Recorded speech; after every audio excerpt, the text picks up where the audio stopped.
Alrighty then, g'day guys, and welcome. My name is Michael, I'm the Dead Aussie Gamer, and welcome to HeroForge Legendary, our series where we create legendary HeroForge miniatures. For those of you who don't know, HeroForge is a wonderful app that allows us to create 3D models of characters for TTRPGs, whether that's a science fiction RPG like Starfinder, or D&D fantasy, or even something completely unique, or even if we just want to make versions of ourselves. Whatever we want, we can make with this awesome promotional software. In addition, get them printed if we want to. What we do every Wednesday morning, as you guys know, is we gather up together, we come up with some really cool, crazy ideas, and then we make them, and then get them printed. We also get to explore some of the new materials that they release, and then talk about them, and also chill out and chat about all things RPG. I see a lot of familiar faces here, so it's so good to see all of you guys. Thank you for joining us today, of course. Now, as you guys know, we are also doing a small fundraiser for the new Dead Aussie Gamer computer. Anyone who donates $20 or more will, of course, get a very quick speed run character made by me for them for any character that they desire. All in an effort to obviously help fund a new computer, because that's what I need right now. All right. How are you guys all doing? You guys all doing all right? Yeah, I hope you guys are. Where do we begin? Let's have a look at some of the new stuff that is now available on HeroForge. First of all, we have, because we didn't talk about this last time, we have things like dynamite, which I think is really cool. So we can actually have dynamite with a fuse lit, which I think is kind of amusing.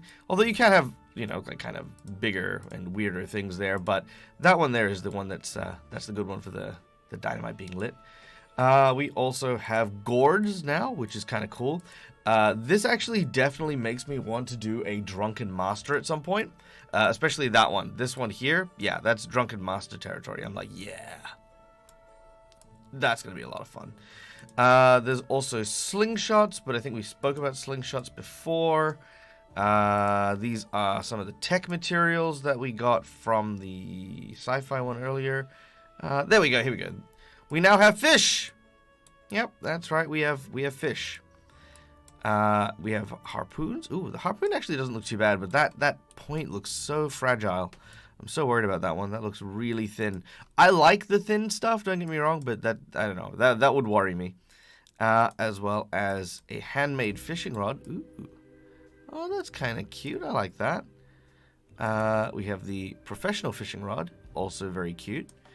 We also have floppy fish and a small fish. Oh, small fish. There you go. I wonder if no, you can't. Okay, I was gonna say it'd be really cool if you could have like a fish on the line, but I don't think you can. No, I don't think you can. I think it'd be very difficult as well. Like even thinking about how you could use HeroForge, like maybe you could make another arm and use like a whip, and have it act as the line. I think it'd still be very hard to make a fish on the end of the line. But there you go. That's some of the new stuff that's there. I don't think there's any new clothing per se. I mean, the sci-fi outfits from before we spoke about. There's that one and that one. Those are the only ones that were out. Oh, we have a new fish on the ground. Oh, that's cool. Oh, that's really cute. Look at that. That's like a underwater scene. So you can actually now have like a little fish in an underwater scene. So if you've got like actually, you know what? I will add this. I'll add this right now, I think, because there's a, let's see. Sirens and Silver. Where is it? Here we go. I have this guy. I got this guy right here. Looks very Bloodborne-like. Yeah, it does look very Bloodborne-like. Fishing Knoll Lady. Yeah, that'd be cool. That'd be cool. That's right. We could do Balin. Okay, so what's this one? This one's the seashells. I will... Maybe I don't want the seashells. Okay. So if we replace the seashells... Yeah, that's okay. Yeah, that looks great. Look at that. How cute is that? That's adorable. Let's just quickly do a quick paint up here. I want that kind of green there, Maybe a lighter green on the one behind. Let's just go with a nice blue scaled fish here. That's definitely not. How do I do scales? Maybe just flesh color.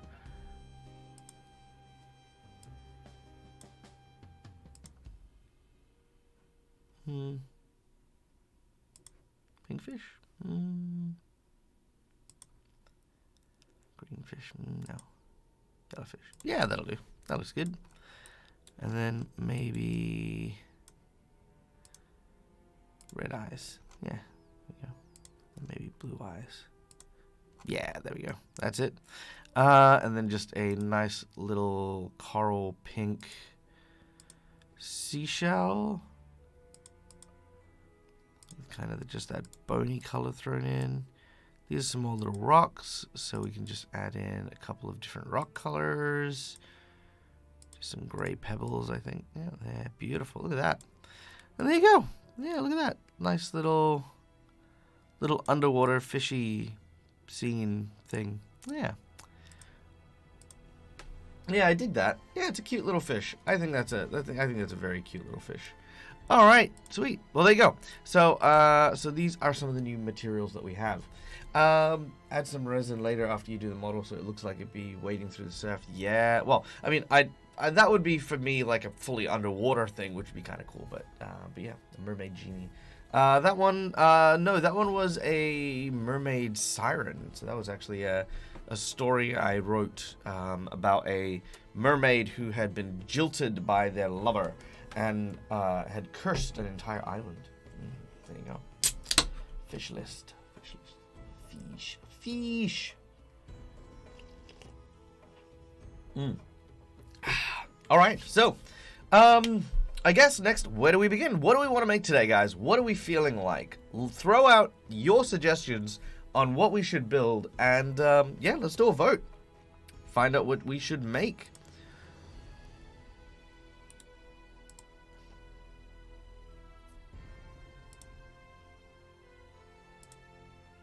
What should we make?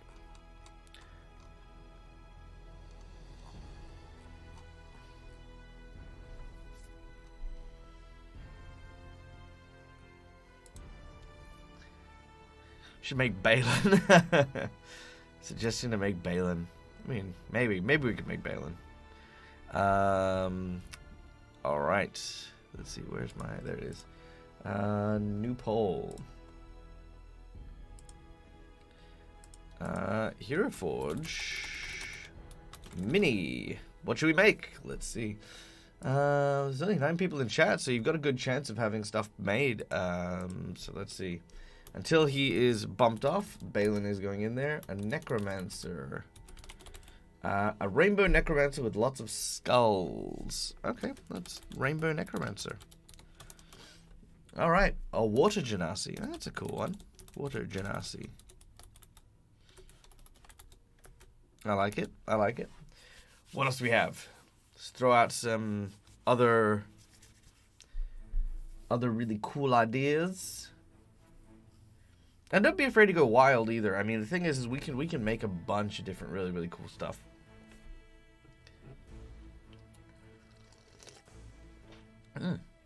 Dragonborn potion merchant. That's a cool idea. Dragonborn potion seller. A cyber-related character. Okay. Cyberpunk character. I don't have too many cyberpunk characters, so maybe we could divulge into more of a cyberpunk kind of thing. That could be kind of cool. That could be kind of cool. Any other suggestions, guys? And also, don't be afraid to suggest a character that you've played, or even a character you'd like to see me play as well.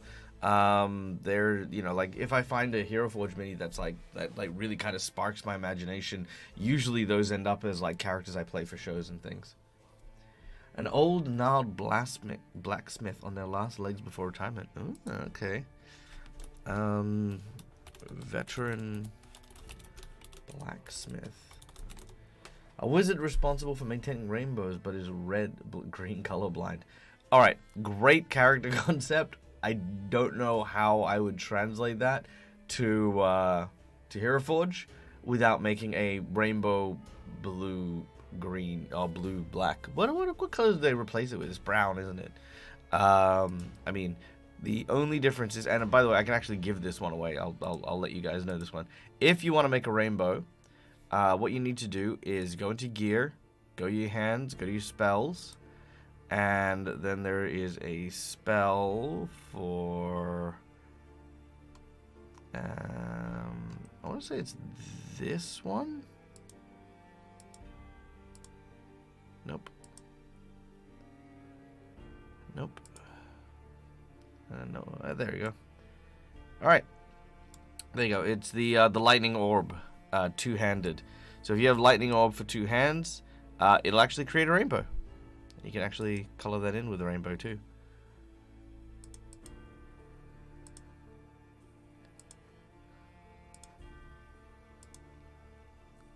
And of course, for those of you who don't know, it is obviously, of course, Pride Month. So, you know, so if you are, of course, interested in making a character that will honor and help us represent Pride Month, then I would also be very happy to do that. I am a very big supporter of the LGBT plus movement, so I'm always happy to make non-gender specific or even cis characters, just because it's fun. It's fun. But yeah, there you go. Okay, what else do we have? Solaire or Artorias.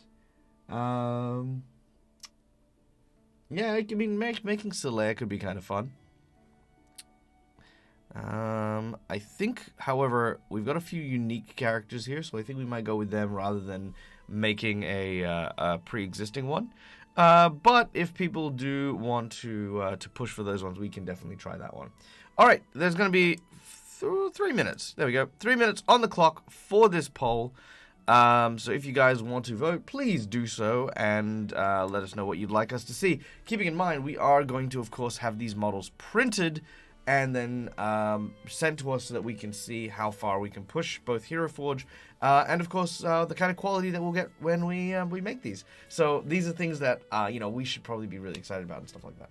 Now, in the 3 minutes that we have until we obviously accrue the votes, guys, do you have any questions about tabletop role-playing, stuff that you would like to see in, I don't know, my future games, any questions you guys might have?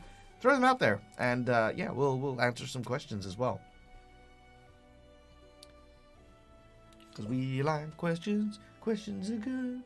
It's how we improve our skills. Okay.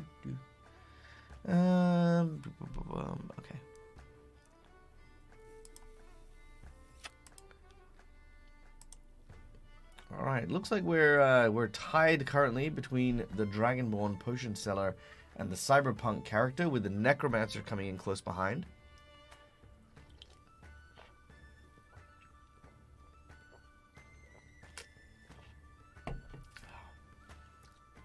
Your brain took too long. Well, that's okay. We do this every week, so I mean, hit the refresh button, Maddie, if it's not showing up. As Calendria just pointed out. There you go. Any new games planned with Rob and Dredd? Rob's got a one-shot coming up that I'm going to be a part of. It's a level 20 one-shot, which would be a lot of fun. Don't know too much of the details there. Dredd has just picked up his Fate core book, so he is working on his My Hero Academia adventure. Also, we should be, at some point or another, doing a one-shot or three-shot, should I think, for Call of the Netherdeep, I believe. So Dredd's kind of keen on that one. And also, after Sirens and Silver, Dredd's actually offered to run a long-term campaign for me, because very few people have. So there you go. Thanks, I was thinking because I just logged in and Paul blurped. Yeah, probably did. Yeah, level 20 is really exciting. I've never actually played a level... Actually, I don't think anyone at the table has actually played level 20 in D&D. If I'm being dead honest, though, I mean... I'm excited about it. Don't get me wrong. I'm so excited about playing a level 20 character. but I don't know. I feel as though I like at level 20, I'm just like, okay, cool. D&D always has like kind of like this power cap for me, like where I'm like, yeah, you say we're level 20, but it feels more like level 14. I don't know. That's again mostly because I'm a Pathfinder player. Cute. I know City of Mist is a cyberpunk mystery, but is the gothic genre and subgenre explored with HeroForge much? I think so. A necromancer and a cyberpunk character. Well, I mean that's gonna be nice and easy there. Let's make a cyberpunk necromancer. So let's make a sci-fi necromancer. That'd be kind of cool. What do you guys think? Unless anyone says we should do another vote, let me know if you guys think we should vote again on that, or if you think we should do. Actually, no. Let's just vote. What am I doing? We could chat a little bit more about stuff. Let's character for today: necromancer, cheerful, cyberpunk, combination.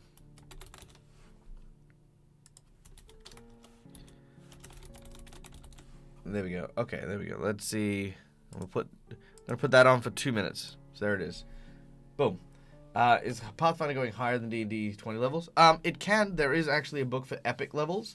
There's also mythic levels, which you can be a level 20 with mythic levels, which take you even further. But in Pathfinder, level 20 is actually just outrightly more powerful. Like, for example, an alchemist has the ability to create a potion of immortality, even a potion that can actually change your alignment permanently. That's just like some of the stuff that you get. There's only one class that doesn't really get anything at level 20, but they made an alternate ruling so that it gives it something at level 20. But other than that, yeah, tons of people stuff. Does he revive people by hacking into their personal data online? Oh, that'd be really cool. I like that. Like, this guy, like, hacks into your Facebook account, and then what he does is he creates, like, a digital zombie of you. So what he does is the digital zombie actually just continues to access your social media and continues to actually do stuff on your social media as you.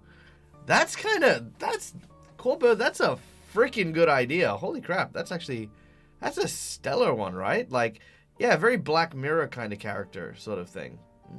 Like, yeah, like I don't reincarnate the body, but I restore them to the world in the online space. Yeah, that's so cool. That's such a unique idea. I love that. Hey, Osaka. Sorry, I say Osaka. It's not Osaka. Oksana Sean. Nice to see you. Welcome in. My name is Mike. I'm Dead Gamer. Pleasure to have you here. All right. Neuromancer touched on that. Very well.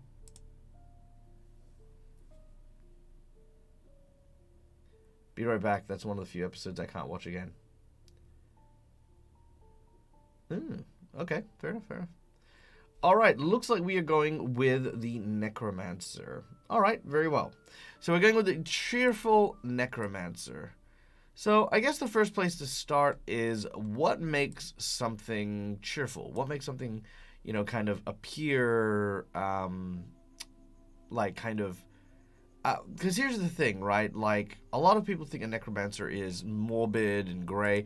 Like, let's have a look. If we go into the HeroForge community page, because, by the way, for those of you who, again, have never seen this before, if you go into HeroForge, actually, I'll do this slowly so you guys can see. So if you go into HeroForge and you go down to the Hero drop-down menu, down to your Heroes section, and then head into the Community tab, it'll open up a tab with a bunch of community builds that people have made over time. If you then search for something in particular, like in this case, let's see what a lot of people think about the Necromancer. We can look up all the various types of Necromancers that people have created over time.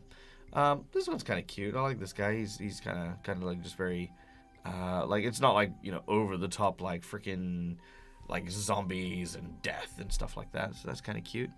Oh, this is really cool. I love that one. That's also a really cool one. Yeah, there's lots of these really cool ones. Oh, the Pale Mistress. That's a great one. Let's see.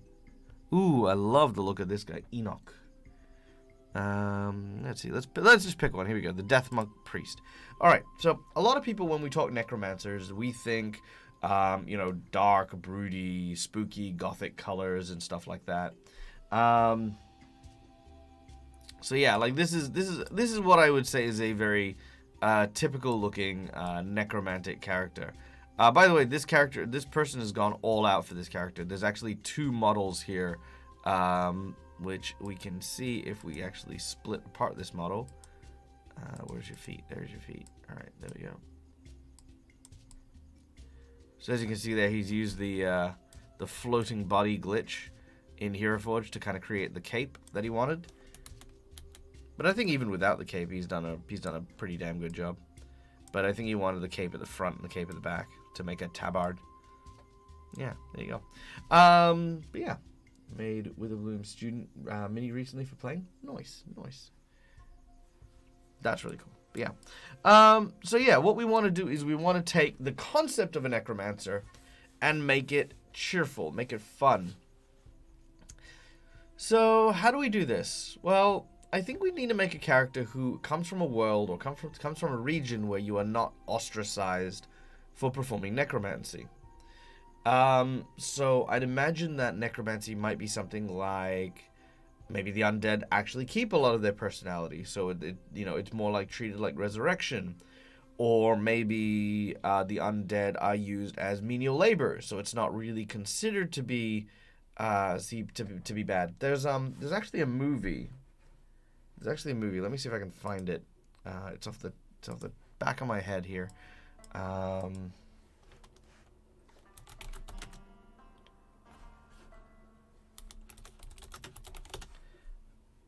Fido. Yeah, it's Fido. It's got it stars frickin' what the hell's his name? Billy Connolly. It stars Billy Connolly. It is called Fido. Actually, you know what? Let's watch the trailer for it. I think that's a cool thing. Let's watch the trailer real quick. Because this is a whole thing.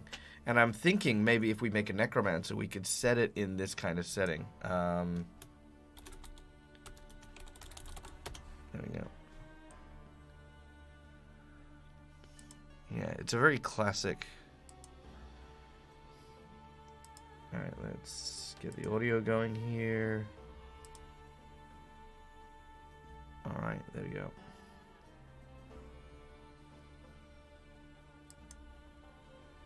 Okay, so this is a trailer for Fido. Yeah, I love this film. This is a great film. It's quite an old film, but, you know, it was really good. Good afternoon, boys and girls. So how many of you have ever had to kill a zombie? Well, not too many.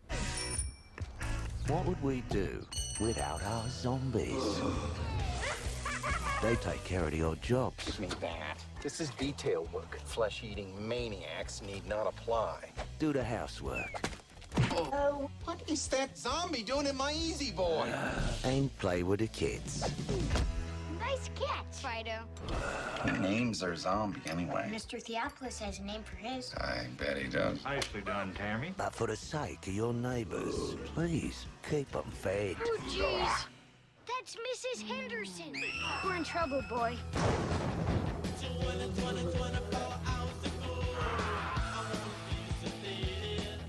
Is there blood on your zombie? It was a nosebleed. You stupid zombie. Help! Is Timmy in trouble? Families having to kill their own. I'd take Dee Dee's head off in a second if I had to. He always says that. Is that bad? Yes. My God. Hold on. I don't want you thinking what we did is normal or okay in any way. I don't. Fido. So without my job, we'd all be dead. And then where would we be? Dad? That's right.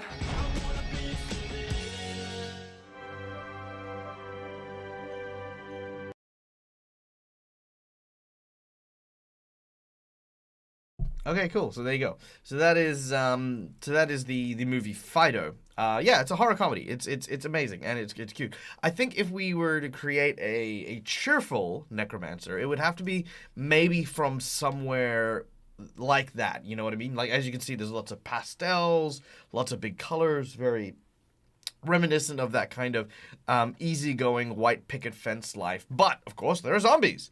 Because I don't think, and this is honestly, I don't think there's a way to make non-broody gothic zombies, because if you're in a world where obviously stealing and quote-unquote blaspheming by defiling bodies is considered to be frowned upon, or even hunted for being evil, there's no way to make that kind of a character. Because, I mean, we could do like a sociopath who's like hiding in plain sight, like maybe she's a florist and also a thing. But at that point, you're not really making a necromancer who's cheerful, you're making a necromancer in disguise, which is, you know, not quite the same thing as what we're trying to make here. If it's a zombie film, I've probably seen it. Yeah, you know what? I've seen a lot of zombie films, but you know, like I'm a very big. I wouldn't say I'm a zombie film aficionado, but I definitely have my very big catalog. We used to I know I'm on a tangent now. A bit of a side note. When I was a lot younger, what we actually used to do every year is we used to do an end of the year party, where what we would do. Whoops. No, there we go. No, do not save. Where we used to do an end of the year party, and it used to be an end of the world party. So we used to watch like back-to-back zombie movies for like 12 hours or something like that. And we used to watch a lot of the international ones and stuff. I think one of my favorite ones is I Am Hero. That was a great zombie film. Loved that one. All right. Anyway, I digress. I think... Okay, let's look at, like, non-threatening. What do we think about a gnomish, or even a halfling? We haven't done a halfling in a while. What if we look at a halfling necromancer? You know, someone who's like, kind of like one of those dads from, you know, what do you call it? Like, you know, one of those, like, you know, like you know, the 1960s dad. So he's got like maybe a pipe. He's got like glasses. You know what I mean? Like the horn-rimmed glasses. He's maybe got like what do you call it? Like maybe a scroll, like kind of no, other arm. Maybe a scroll tucked under his arm, you know what I mean? You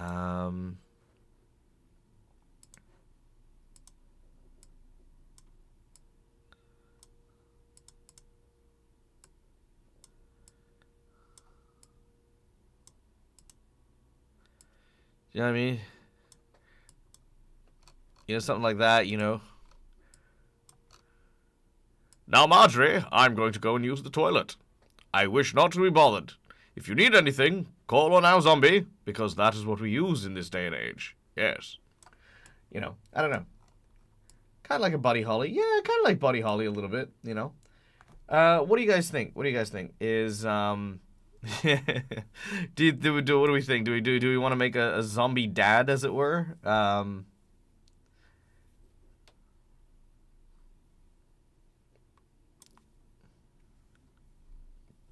Do we want to make a zombie dad or necromancer dad?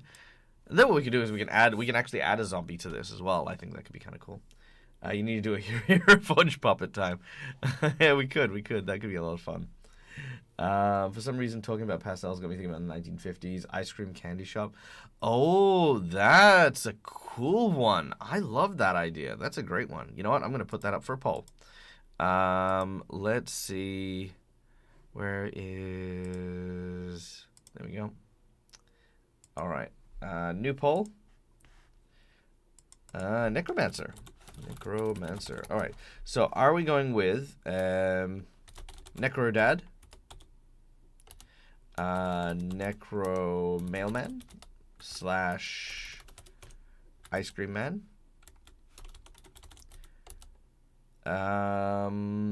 let's go with little girl.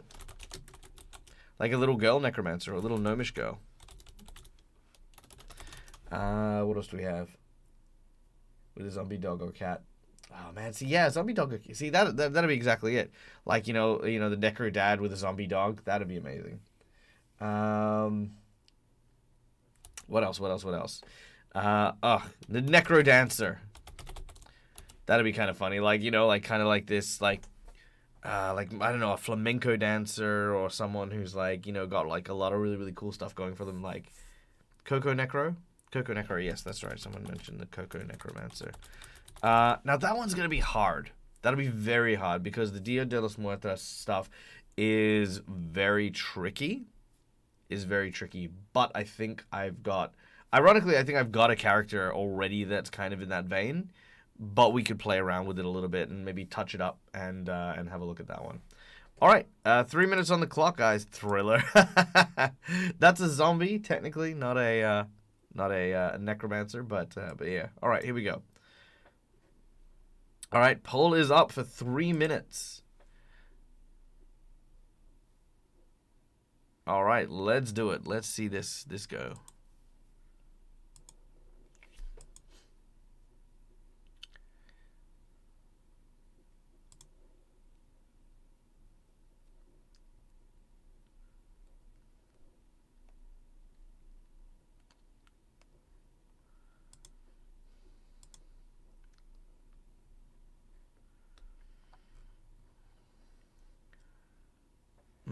Necro bro. Oh man, yeah, no, I'm just doing a lot of deadlifts.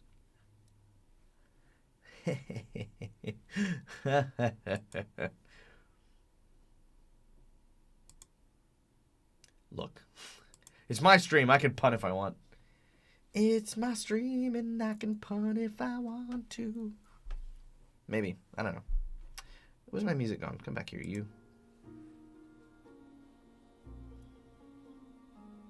Thank you, Petiola. I appreciate that.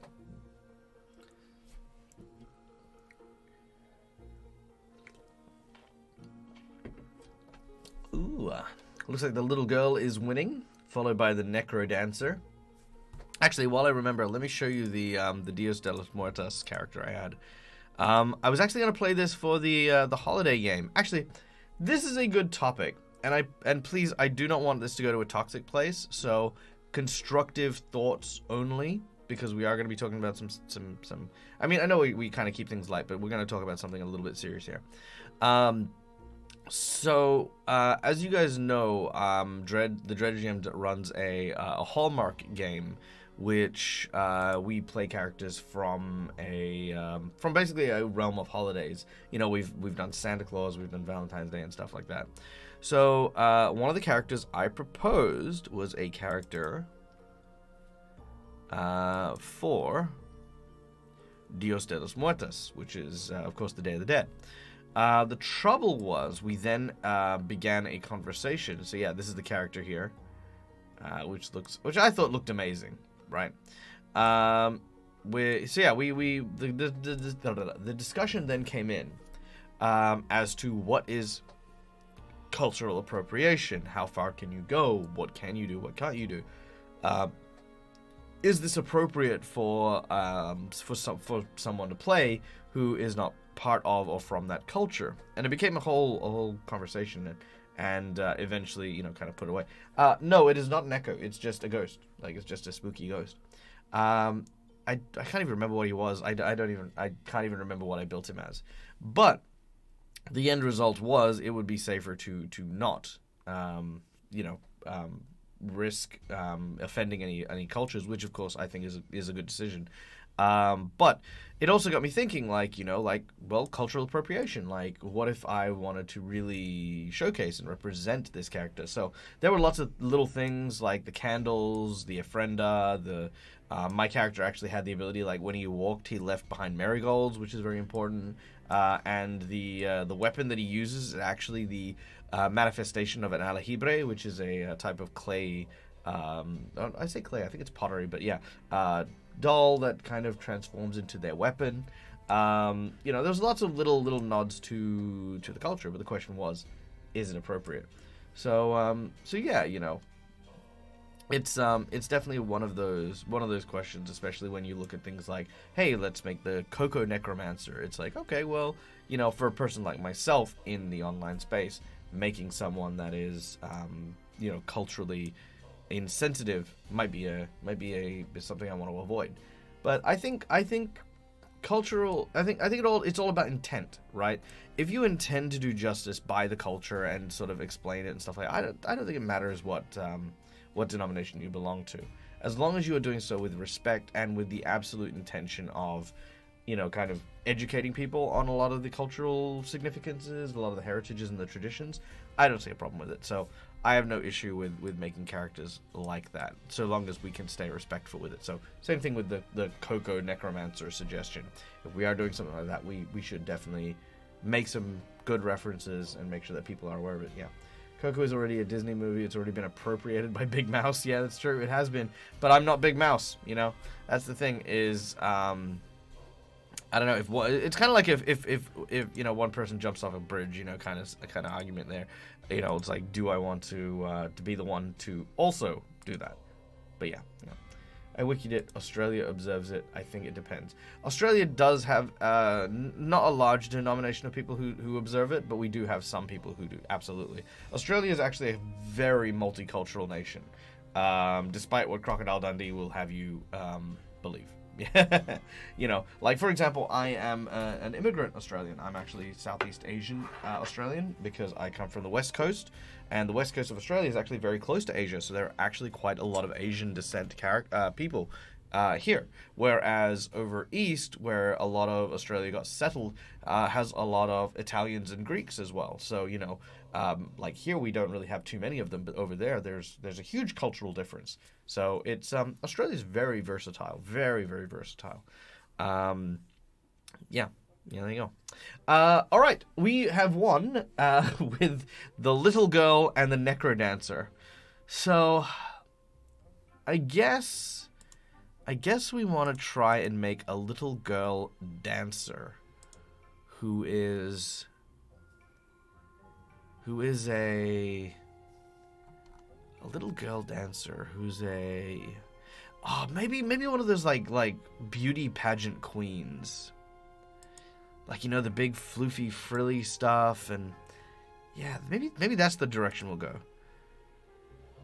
All right, so let's make the smallest character we can.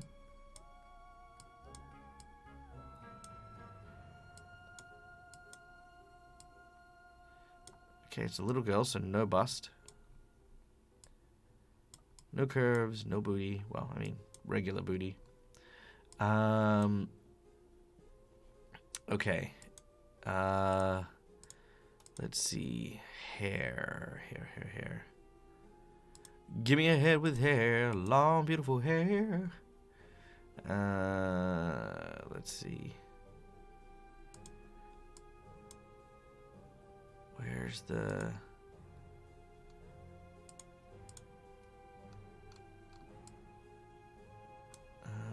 I wish there was like a beehive. That's kind of there. Let's have a closer look. Like, I wish they had like the really big hair. That would be freaking awesome.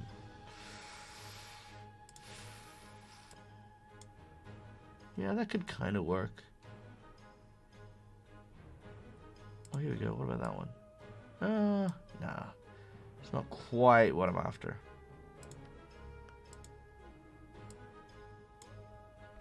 Oh, what about the... Is that the big floof? Where's the big floofy hair? Yeah, there we go. That's the big floofy hair.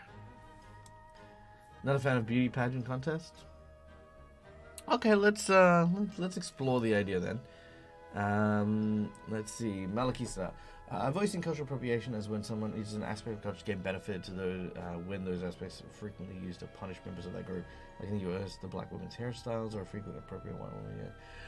Yeah, I definitely agree with that. I think there definitely has to be a sense of profit that comes from it, which I think can be very toxic. But yeah, it's a danger. It's a danger, absolutely. Hey, Autumn Moon, welcome in, and thank you so much for the bits. How are you? I feel like it's been a while. I hope you've been well. Welcome in. We're just building a necro-dancing little girl is kind of what we're doing. We're trying to get a vibe and get a style together. I always thought Dia de los Muertos was more of a Mexican Hispanic and not generally Hispanic. Good question. I believe it is. I believe it is celebrated in a few other countries, including Spain. I don't know if it's uniquely Mexican Hispanic, but again, that's stuff to educate oneself on. And I think stuff like that is very important to educate oneself on. Okay, so if we're not going with, I mean, just taking the hypothetical here, if we're not going with the beauty pageant dancer, what kind of dancer that raises the dead should we be looking at? I mean, I guess we should be looking at, like... Because, I mean, the trick is to also make this the little girl thing as well. Because, I mean, if we were doing the adult, I would definitely say, like, something akin to the dancing characters that I had with the previous one would work. But you know, like the tango and the flamenco, those are kind of adult dances, not a kid dance. Ballet. Yeah, we could have an undead ballet. Let's get some inspiration here. Ballet dancer. Anyone? Nope. No one's done ballet dancing. Okay. Okay, I see how it is.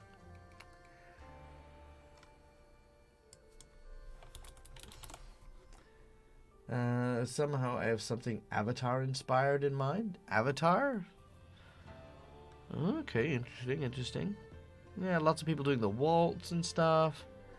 Oh, that's a really nice one. I like that. Ooh, I might use that pose.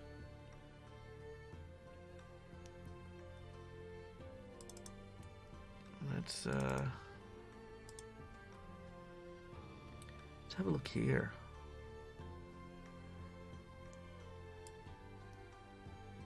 Oh, I love that. Oh man, whoever made this, let's give some props. Let's give some props to where props is due. This is artwork made by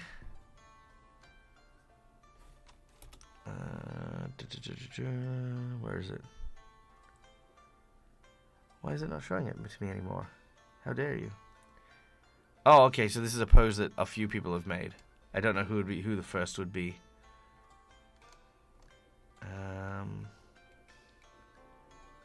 Here we go. This one in particular was made by Bad at Screen Names.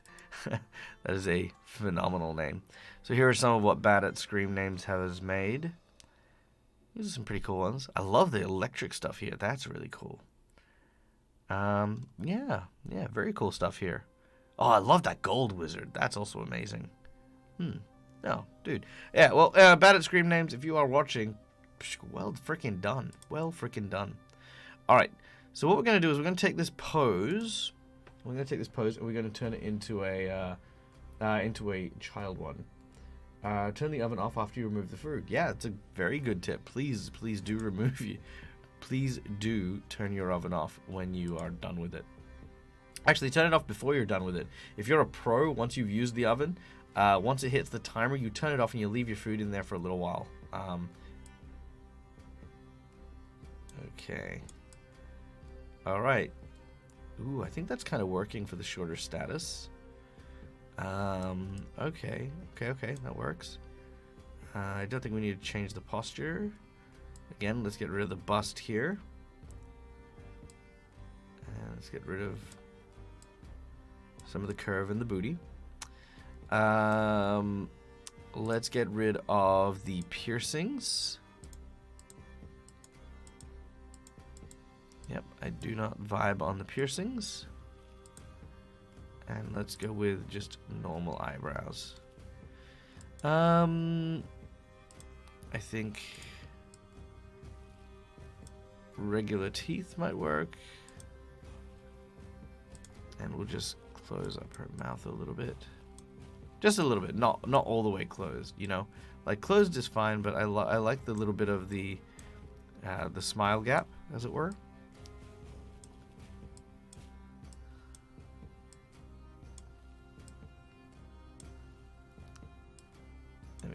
Beautiful. Okay. Okay, so we are making the Necro Dancer. This is kind of cool. I definitely get some Harlequin vibes. Absolutely. Do you use a share option? I do. I also share them on my Discord. How do you work with a pre-existing character? Like this. Literally. As in, how do I do work with a pre-existing character? As in, if I have a character that I like already? If you clarify, I will absolutely answer that, Odd Bandicoot. Her face looks a little demented.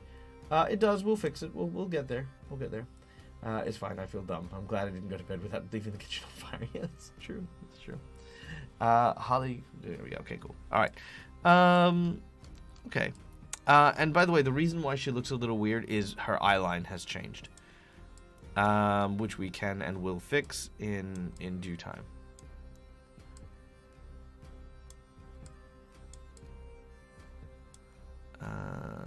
But for the time being, however,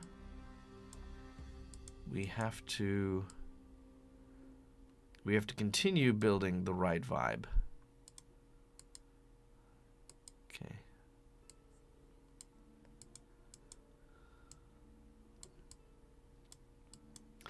All right. In HeroForge. Okay, so this is a good example of how to play with a pre-existing character. So we started off with the full model, right? Then we tried to adjust it to what we needed. We needed a little girl. So I started by shrinking its size down. I started by removing the aspects of it which I thought made it look adult, such as the piercings and the like. The next thing I do is I clear out some of the colors, because I usually like starting from a blank base rather than actual color base.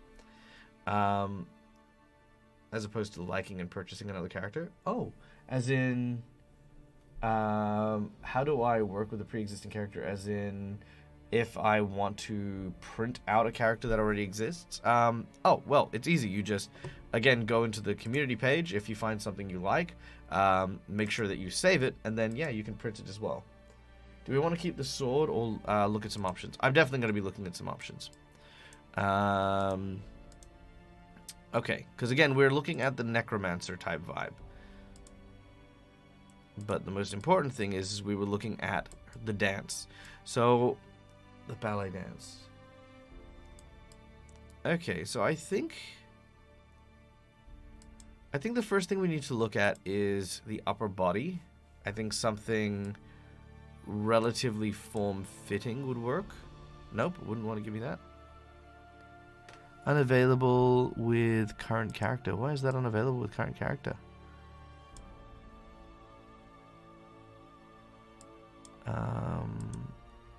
Is it because I have other things?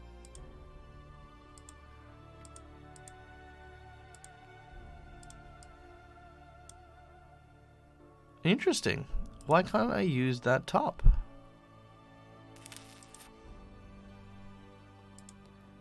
Let's just check the hair. Maybe it's the hair that's stopping it?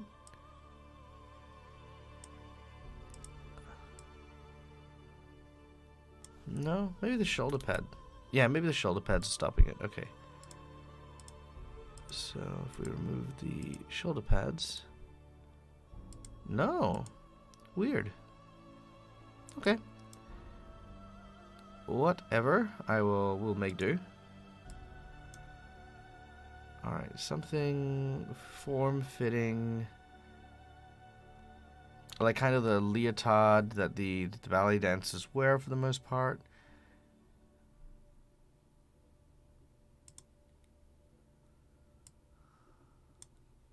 Okay, this kind of work here and there.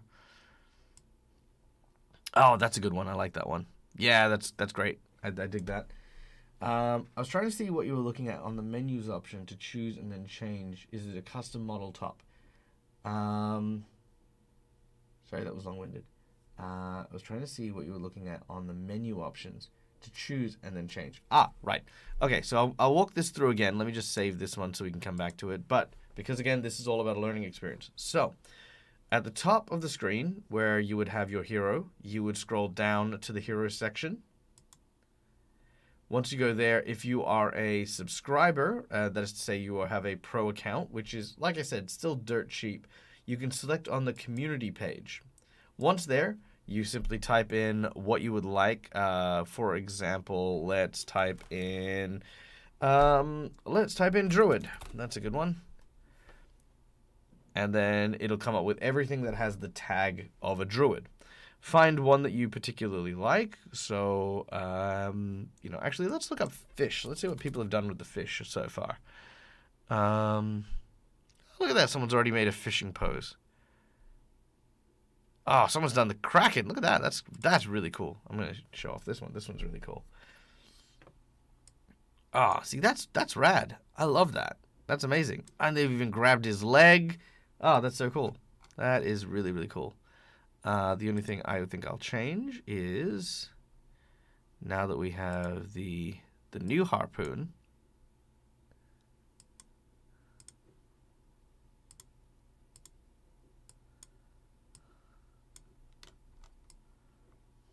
You know, you can do stuff like that. Yeah. So that's about it. I asked about customization because you couldn't change it. Oh, the thing. Maybe it's maybe I don't know. I have literally no idea. I can use that top on this guy. You know what I mean? Like I can use these there. I just don't know why I can't use them on the little girl. I literally have no idea. Like, nah, no freaking clue. But yeah, that's it. And then, like I said, you could change all the aspects you want. You can even go into species, change it to an orc, and then change the color of its flesh to green. You know what I mean? Like, yeah. So that's basically it. Once you've got the base, you know, it's pretty straightforward from there. Yeah. Yeah, and then always make sure you save it though. If you don't save it, then you know, of course, you're gonna lose everything you've worked on and you've done. Put that guy over here. All right, let's go back to the sword dancer, shall we? Okay, so we've got the dancer. I like. What do you guys think of the legs? Do you guys like the leggings, the way they are? I think they're really nice. There's only a handful of options I might change. See, that's quite nice. I don't mind that one. That's the one that we currently have. Don't like that one. Don't like that one.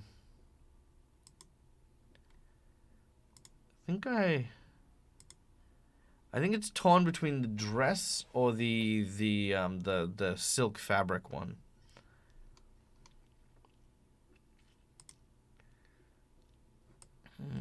Not that one.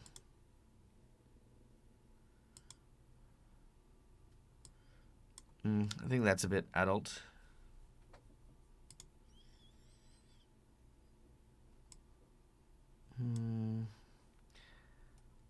That does have a more kiddie vibe to it. Short skirt? Okay, that's not too bad. All right, so I'm going to put up a poll. And we're going to go with what people think about... Hey, cool. I hope your Taekwondo session went well. Short skirt, dress, silk robe. I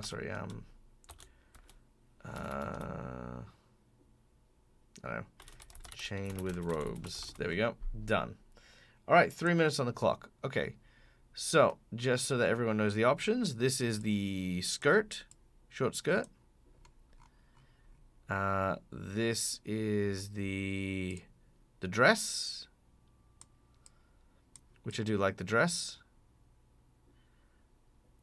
And then this is the robes with the chain, which I also like. I like all three of them. I think all three work quite well. So this, that, or that.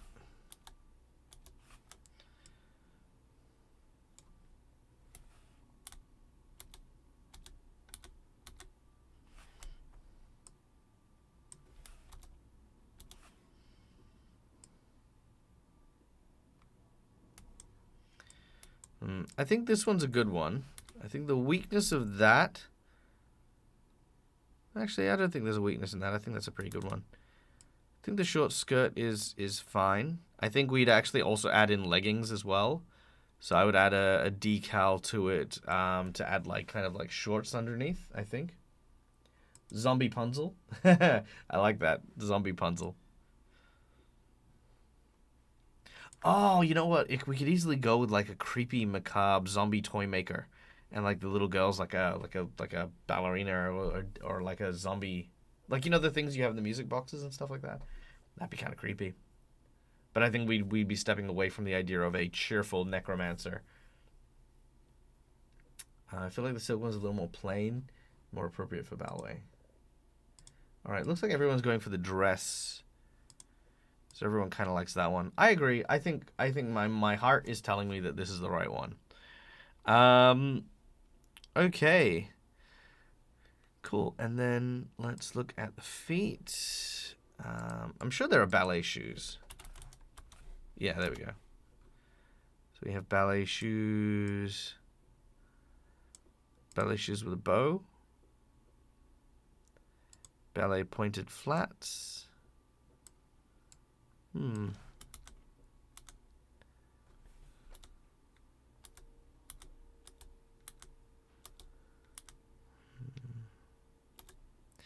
I think just plain. Yeah, I think without the bow. All right, and then the gloves. Why do you have two hands? What's your second pair of hands for?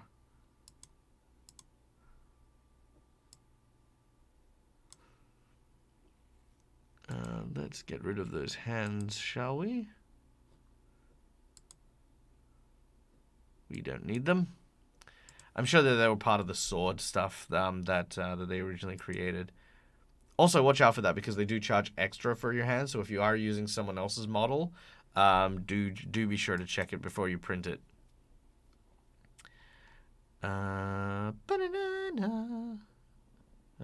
Bracelets, bangles. I kind of like the idea of the bangles making a little bit of noise and stuff like that. That's kind of cool. Kawaii exists, cute and creepy. Different subgenders of goth. Yeah, it's true. Hey, Faye, welcome in. Welcome in. Hope you're doing well. Okay, so I'm digging the dancer. Okay, so what we have now is we have a little girl. We have a dancer. What we don't have is we do not have a necromancer. So let's start adding in elements of the necromancer here.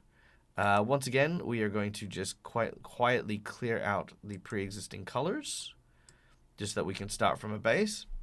But now we need to add the elements of the necromancer. Now, first of all, I'm also going to make her chubby cheeks. Chubby cheeked. Chubby cheeked. Bum, bum, bum, bum.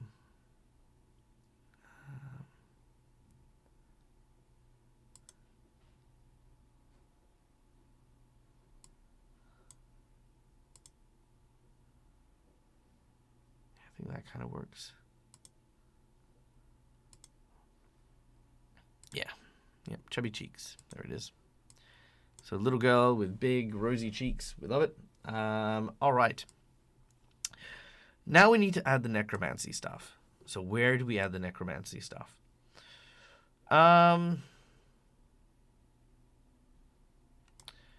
So we can definitely add some stuff on the base, which is nice and easy. There is a collection of like bones and skulls, which we can add there, nice and easy.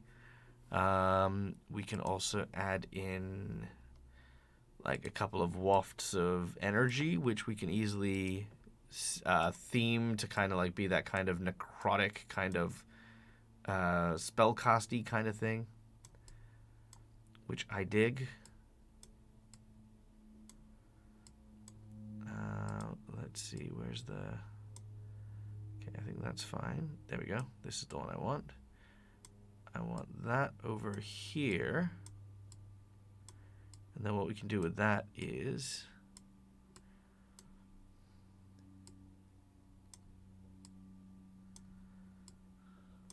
we can move that ever so slightly. Come on, there we go. So it looks like the smoke is coming out of its head, which I think is kind of cute. And then that can go over here somewhere. And then move her a bit more central. There we go.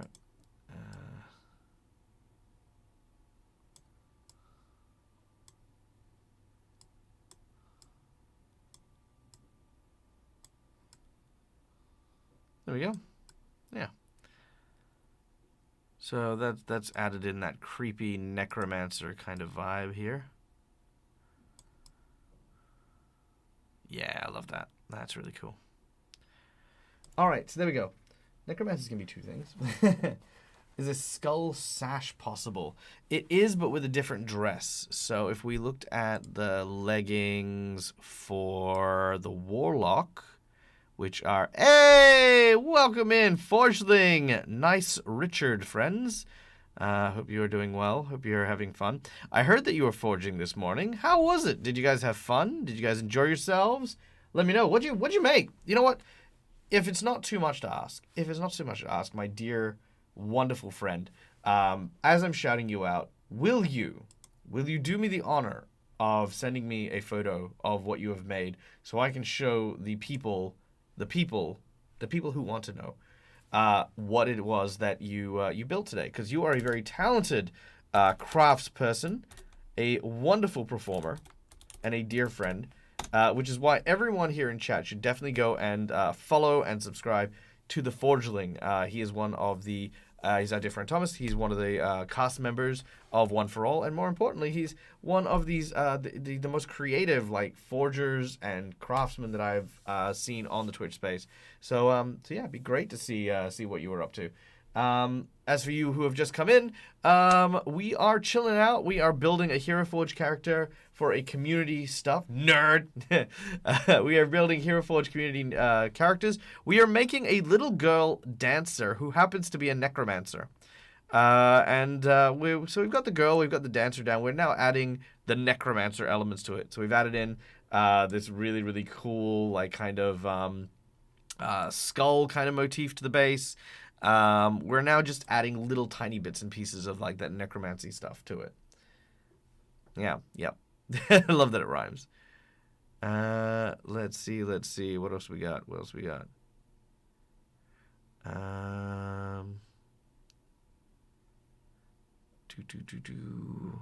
the... Here we go. Disciple of Death. There it is. Nope, that's not it. No, there was, maybe I'm lying. Maybe there isn't. Maybe that's just the... Yeah, that's the end. Yeah, so apparently you can't have the belt as well. So no, I don't think we can. The Necrodancer. So in, yeah. Man, I love that game. The Crypt of the Necrodancer was such a great game. Tara, are we sharing brain cells today? I was literally typing that.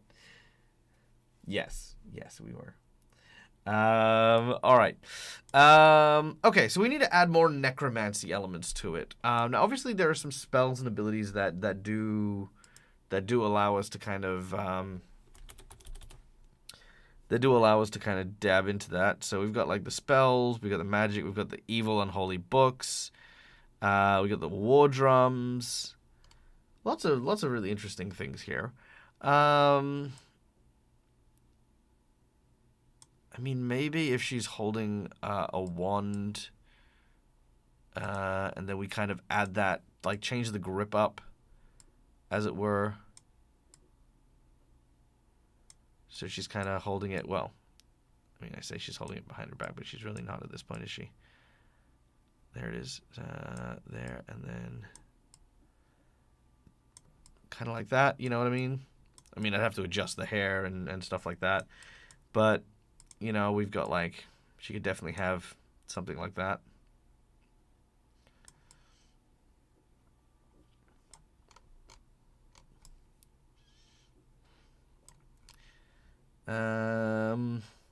Hey, no worries, Corey. Thank you for joining us, mate.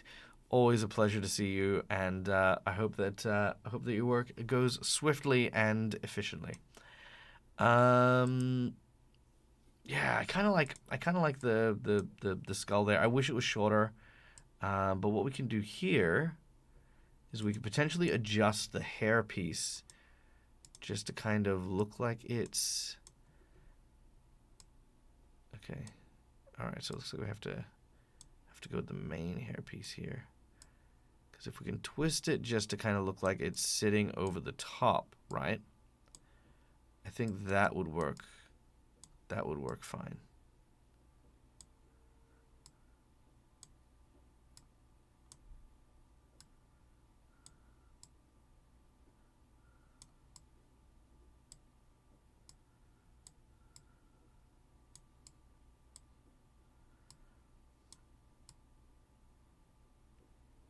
Alright, it's going to be very tricky, so please bear with me while I do that. Okay, that's looking alright. We then need to just tilt that area down a little.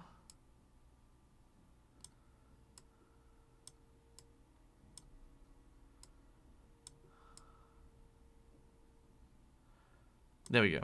Okay, so that was easy enough. So as you can see now, what we've done is we've just added in a slight curve to the hair, which is fine, and we've played with the contours, which means that even though the spear, even though the pole is going through the hair, it looks natural, which is fine. Because what that'll actually do is that is actually going to increase how tough the hair is going to be, as well as the pole arm. If we didn't do this, and I want to say this right now, if we didn't do this, we could probably adjust it a little bit just to kind of reveal a bit more, right? But if we didn't do that, what would actually happen is that whole piece would be loose and potentially break. But now the whole hair is reinforcing.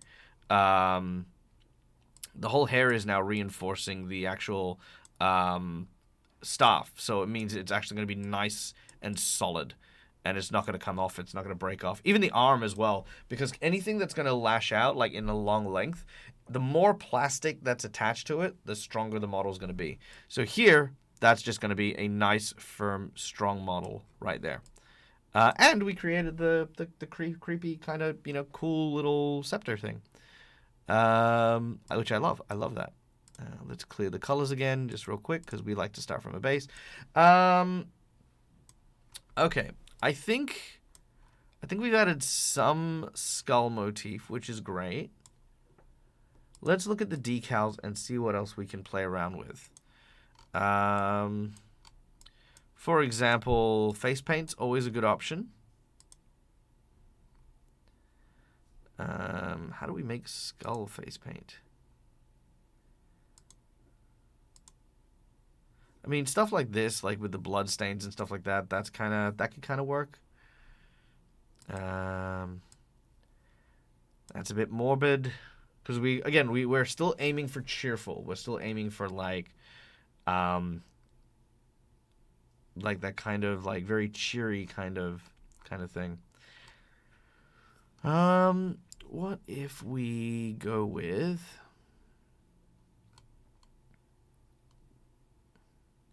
I wish there was like at least the stripes. Maybe that'll work. Maybe not.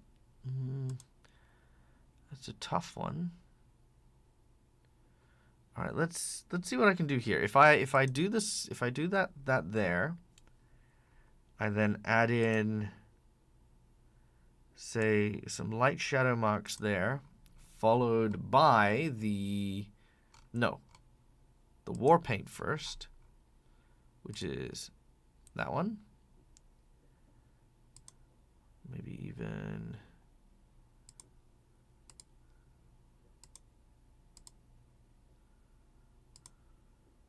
oh man, these are tough. There we go, that one. Let's go with that one. And then we go over to the top of it with this. Okay. And then what we do is we cut out... Oh, come now. Oh, it looks like we're going to have to paint some of this. Okay, so if we give her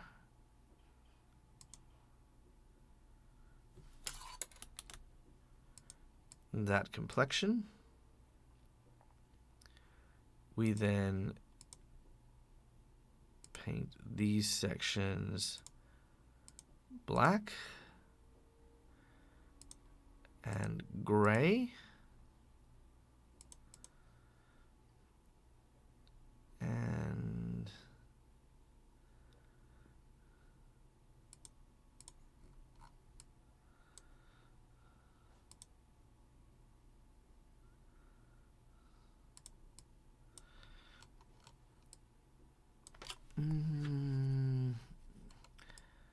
yeah, I don't know. I don't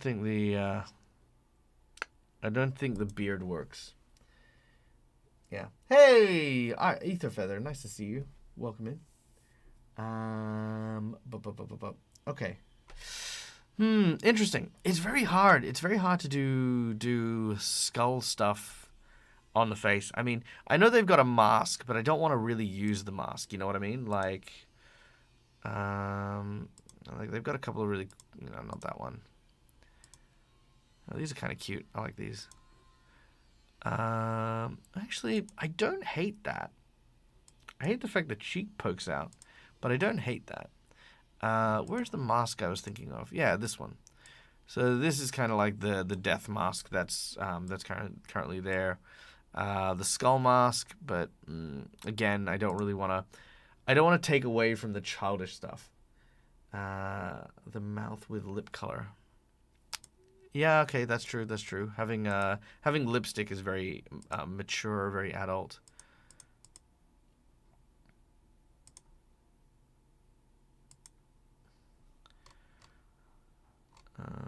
So let's go with. This is a tough one. It's so tough. Freckles. Kids with freckles. Lighten up her eyebrows. It'll de-age her. Okay, let's go with her hair. Let's just make her a brunette. Dirty, kind of dirty blonde, I guess. Oh no. See, we're noticing little things there, which we'll fix that later. I think freckles add a certain level of youth, like the mask of today.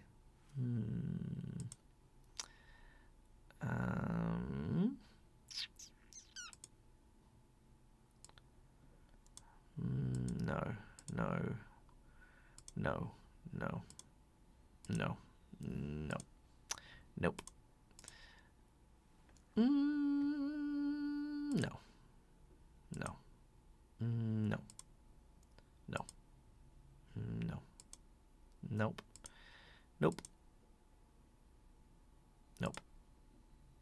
Nope. A bit cute. Nope. Holy crap. But no. And nope. Maybe. Nope. No.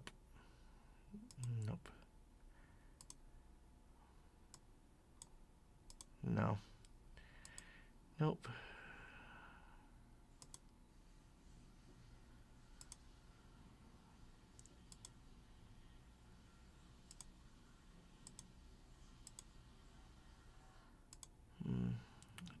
It's such a tough one. Maybe nothing. Maybe that's the thing.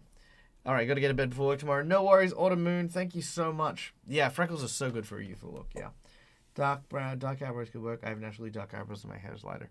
We can play around with something like that. We can make the eyebrows just a little darker. I think that's gonna. Actually, you know what? Actually, that does look really good. All right, you know what? Let's not play around with the face. I think that's the lesson here. The lesson here is a lot of the youth comes from the face, and I think adjusting that might not work. So instead, what we need to look at is where to adjust the death stuff. Oh, what if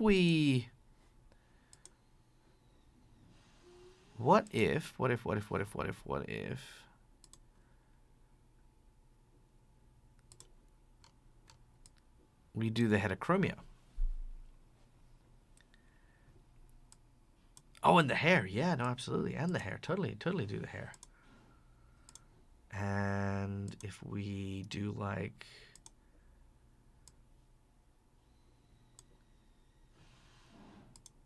Yeah, we do that. And then we have like maybe that kind of toxic green.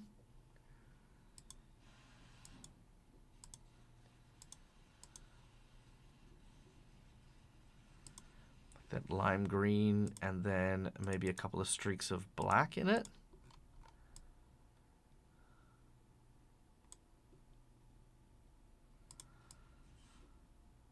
That's kind of cute. I dig that. That's like that's still cool, right? Add bones or braids, skull crown.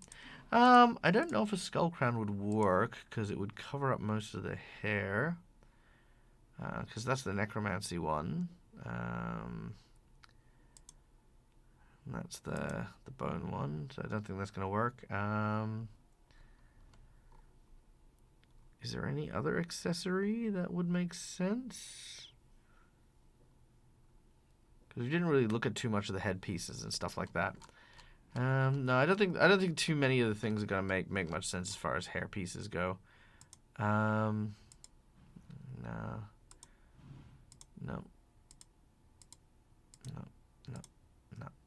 No, I think she's good there. I think she's in the right spot.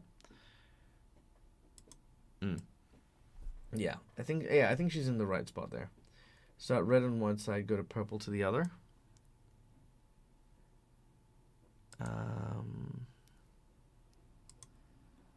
All right, so if we start with red, the life rainbow, light and dark contrast symbols. I think, because here's the thing, we need to remember that the thing about making a good model is about being able to control all the elements that make up that model. So in this particular case, we need a balance between the little girl and the necromancy stuff. So while we can challenge the idea of the necromancy stuff being, you know, kind of like dark and morbid and stuff like that, we can absolutely do that. We do need to still have elements of it so that we can look at this and not go, oh, it's just some girl with a staff, right? We need to be able to look at it and go, oh, okay, cool. It is a little girl who is a necromancer. So if we have, say, rainbow-colored hair, then it'll only really be the base that kind of conveys the necromancy stuff, which I want to kind of have a little bit of a few different things here queued up.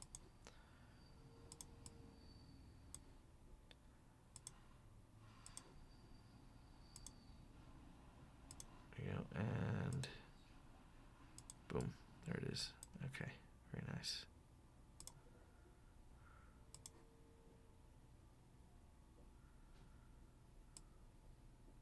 Okay, very good. Okay.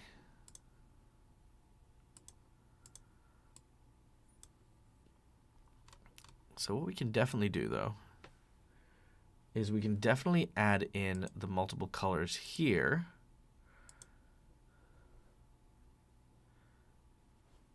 Okay, don't laugh. I don't know the actual order of a color of the color of a rainbow, so I'm going to go Google it because I are not good at that. But I will find out. Rainbow color. Rainbow. Okay, so it goes red, then orange, then yellow, then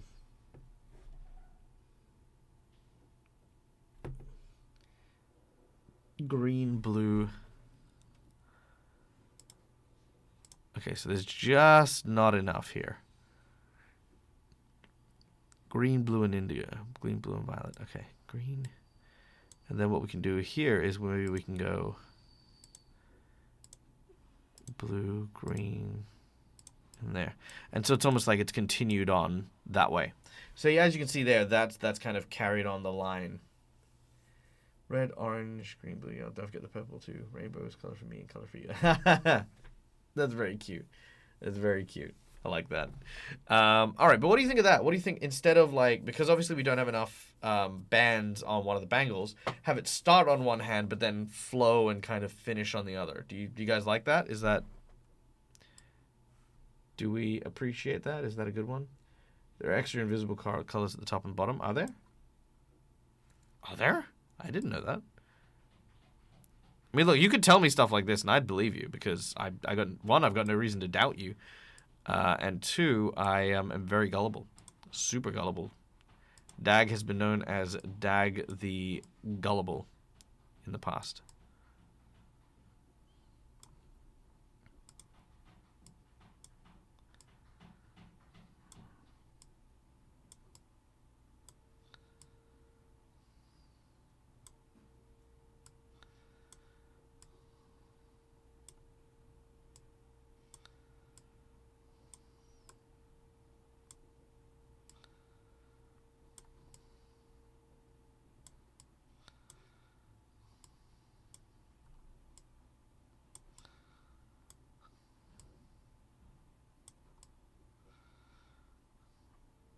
All right, beautiful. Love that. Okay.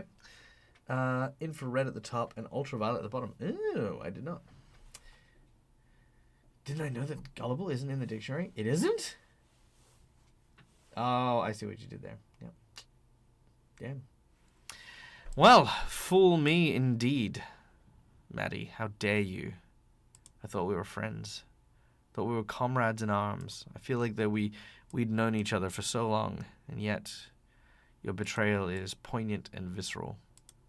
But my revenge will be swift. Beware, for there will be no moment spared from my wrath.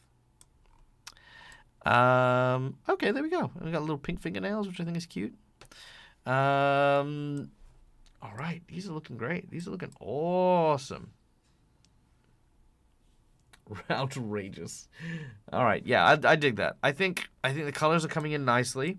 I think the eye. I don't know if the heterochromia is working for me. I'm gonna put up a poll. Let me know. Is the heterochromia working, or do you think they should both be blue, or do you think they should both be, or do you think they both should be green, both blue, heterochromia, other colors. And if we go with other colors, we'll explore that. All right, 2 minutes on the poll. Let's go with that. Okay, as for the rest of the outfit, again, we want to keep lighter colors because, as we discussed, we don't want to make the depressed kind of, sad boy, kind of necromancer. We want to go with a happy necromancer. So I think that kind of because keep in mind, if you're going to make a white outfit, please don't just use white, okay? I get it. It's white. White looks good with white, right? But any type of white that you use should have a little something extra. Let me show you what white looks like, okay? This is what white looks like. And that, for me, looks like it's not painted, right? I mean, maybe a wedding dress, sure. But what you want to do is you want to go into your cloths and you actually want to pick an actual slight adjustment. This is white with slight pink. I'm going to leave this so you can compare. That is white with a slight pink. This is white with darker contrasts on the lower areas. This is white with a little bit of green in the lower areas. This is white with a slight bit of what I think is maybe a red or a purple kind of run through. I'd say that the green works well because, of course, we've got lots of green on the model as well. But I think at the end of the day, I'm going to go with that one because we also have a lot of pink on it. And I think this adds that kind of pink flair to it without me having to actually put pink on the character. So it doesn't look too, I guess, it does, like the pink is not over the top, yeah. Are you a good necromancer or a bad necromancer? I am not, I am neither. I am the necrodancer.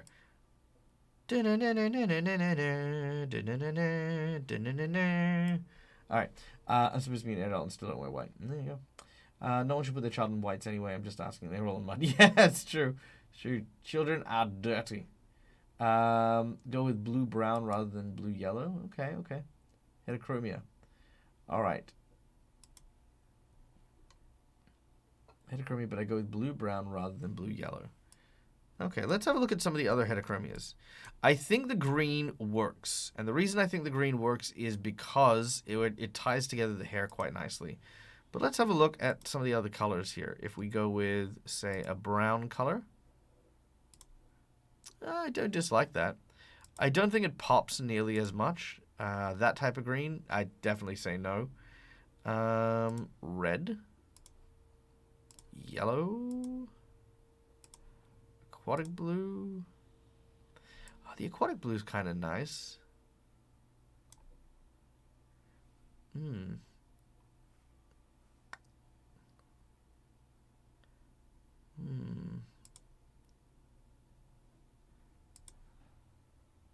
Yeah, I think no on the red eye, because I think the red eye kind of also accents the thing. The albino pink. No, I don't think that one works. I think I'm really liking the aqua. I think I'm really liking the aqua there. I think that just pops in a very nice way. Yeah, I think that does pop in a very nice way. Okay, I'm gonna go with that. Rest of the costume. Let's see. Blue or purple? Ooh, actually, purple might be nice.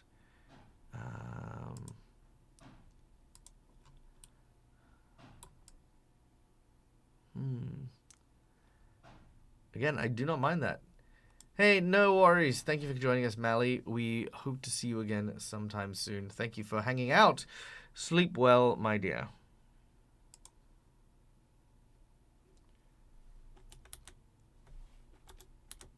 Oh, both are so good. Both are really good. I think the blue. I think the blue is only slightly winning out for me. The yellow forelock throws off all my innate color palettes. It does, but that's kind of like the point there with that one in particular. Yeah, it kind of does challenge it, but I think the blue ties that really nicely as well. Hey, 17, like a boss. Protecting the horde.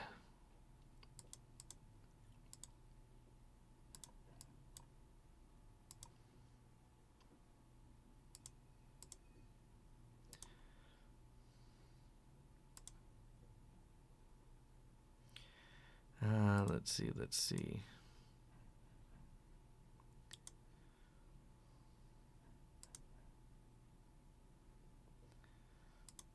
Oh, no, this works. If we... Okay, so if I use that, and then what I do is I go into the mixer, and then I change that low color palette to a purple pink. That's kind of cool. I dig that.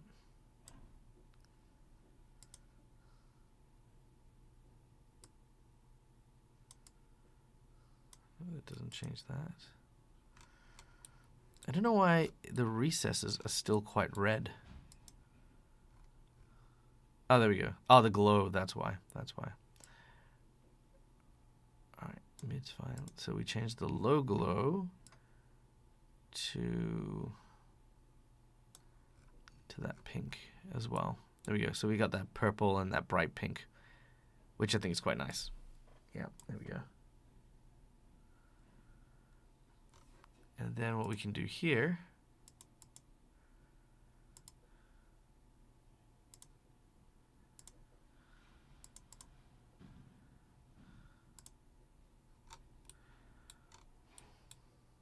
is we can add pink to that.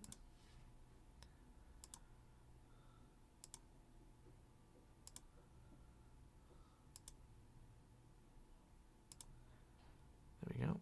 And then do we need to add pink to the nose?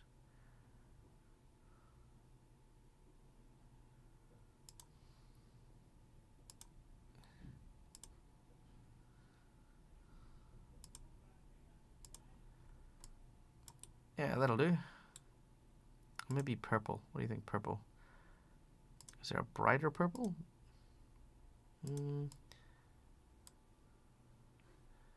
Let's play around with that. Purple. Okay.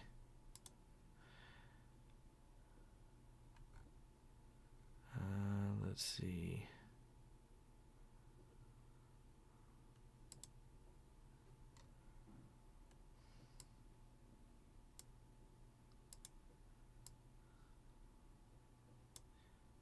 works. That works. And then when we add the glow,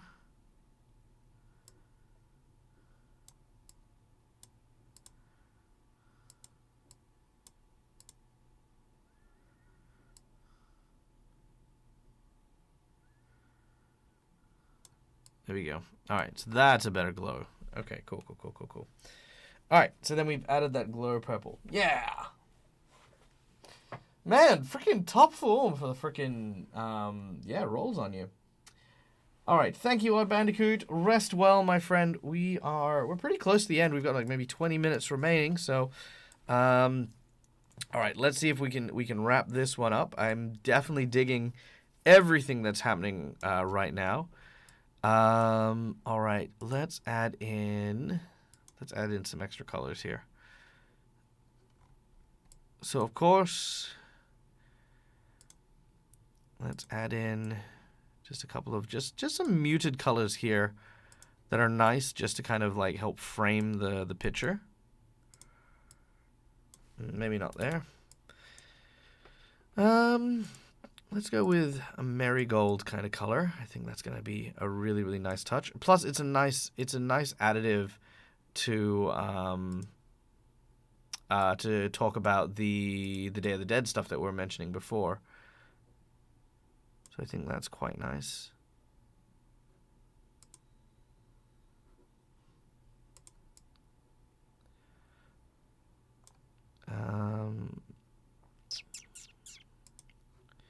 Let's see. Do you want the sterling silver? No, I think the loud cloud for that one. Yeah, that'll be nice. And then back down for the base. So I think that's nice. And then the shoes. I mean, if the shoes go in the follow the same color palette.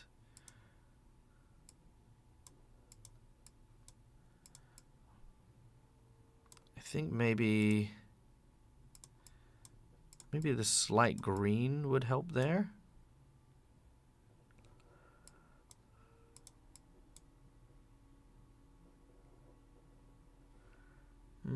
Maybe even the blue, perhaps, potentially. Not red.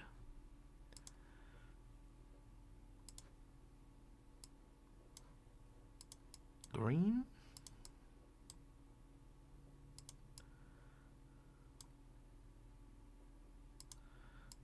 Actually, I don't mind the green. I think the green kind of works a little bit. There it is. Then we will copy that and there.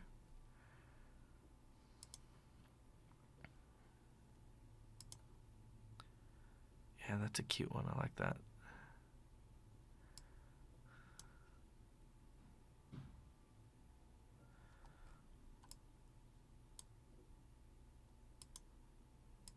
And then maybe have the wraparound be... I think the wraparound needs to be a leather kind of color. Purple leather? No. Orange leather? Yeah, I like the orange leather. Orange leather works quite nice.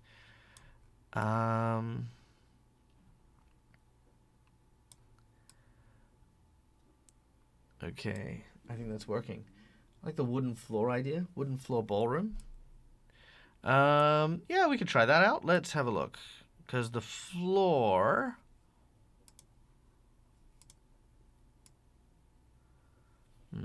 I think the floor takes away from the tombstones, I think.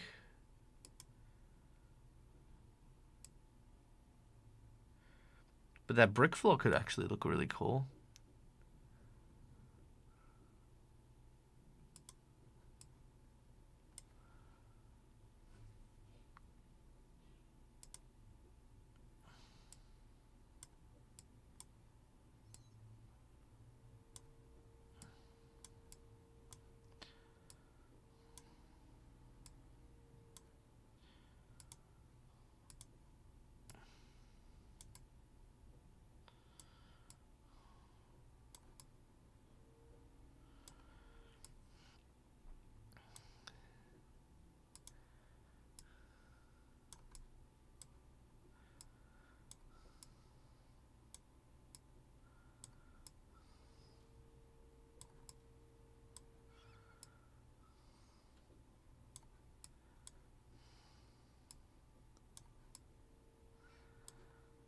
kind of turn that into like a necromantic fire. That's kind of cute. I like that.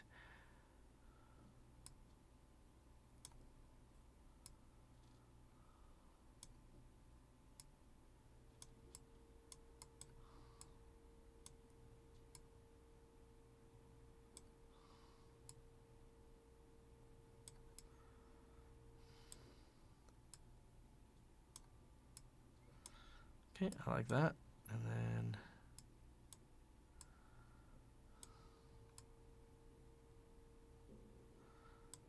there we go. That's kind of cute.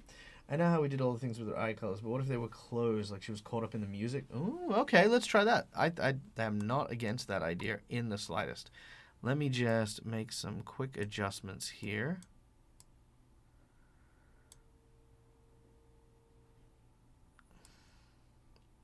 Because I'm just working on the spacing of the ground here.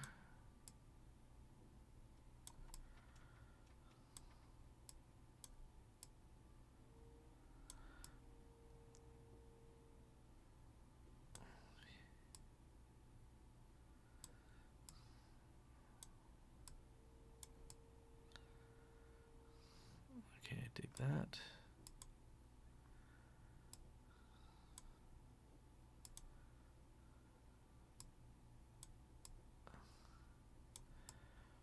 All right, there we go. Okay.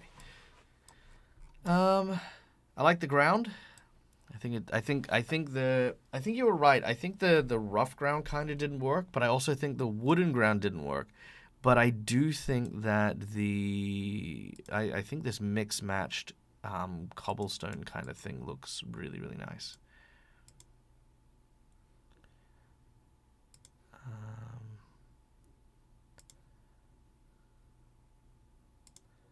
I think maybe darker colors.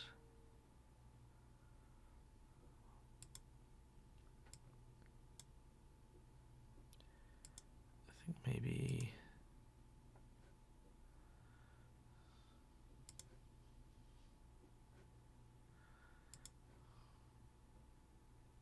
No, I think that's good. Don't overthink it, Michael. That's it. That's the trick. All right, let's see what happens with her eyes closed.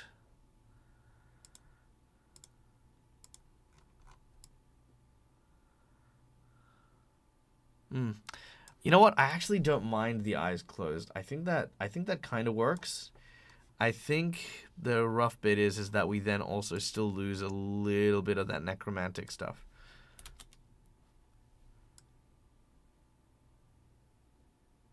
The one I opened.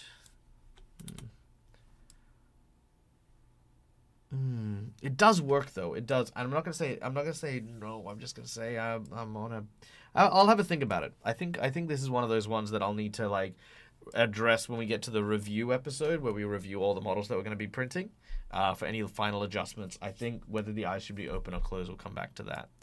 I think right now I'm kind of like I'm really invested in the eye colors, but yeah. I think the bangles on the right hand should be warm colors, red, orange, yellow, while the other ones have green, blue, purple. Okay. So bangles on the right hand should be red, orange, yellow. Okay. Okay, I would agree, but that's kind of why we went with the bangles being kind of green. Yeah. We did try them. We did try them half open, just to separate the warm colors in there. Okay, what I can do here is maybe add in. I mean, look, it's our bangles, so we can do what we want. So we can probably add in a light blue, and then add in the green here, but then get like a lime green. Like a really pale green over on that side there. Not quite pale enough. Maybe a mint green. Yeah. So we've got lighter colors that go up to there, and then they come back over here to the darker colors. And yeah, there you go. That kind of fits there. I mean that's just with the numbers it doesn't work as well. But I think that kind of communicates it. Yeah, I think it does too, but you know, like I get what you're saying. I get what you're saying. All right, just to show again, because I know that Creative Garden missed out on it. This is with one eye closed. This is with the other eye closed, and this is with both eyes closed. I think both eyes closed does look really nice. I definitely do. I definitely don't know how I feel about the one eye opened, and I do like both eyes opened. I just have no idea which I like more, as it were. Yeah. I think the bangles as they are definitely separated into the lighter, the warmer, and the dark and the cooler tones. If I paint it like that, so I'm pretty satisfied with that as far as it goes. Last step, we'll just add a little bit of lighting here. Oh, I see. You can't half open them both. No. You can. I mean, if I adjust the eyes, I can kind of do it, but let's see. It's if I, yeah.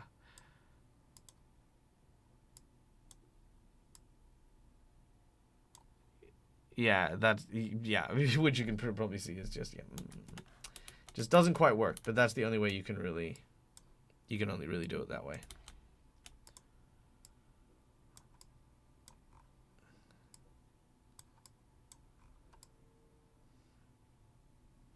Okay, that's kind of working. No! Yes. No, it looks awful. It does look awful. Okay. Then we're just going to add a little bit of lighting here. I think the first one's nice and easy. Adding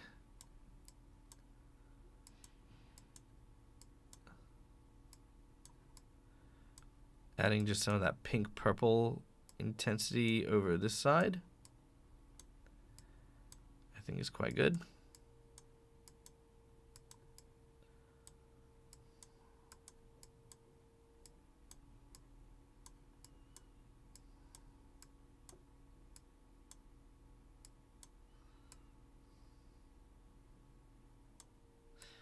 And then I think for the second one,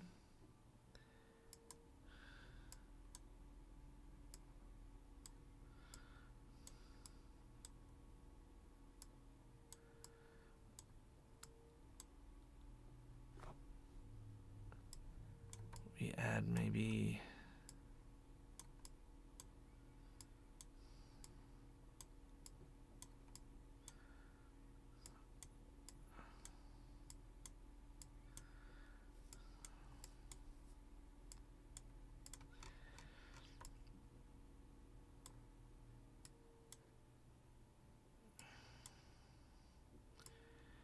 we look at maybe the eye being kind of the source of that color.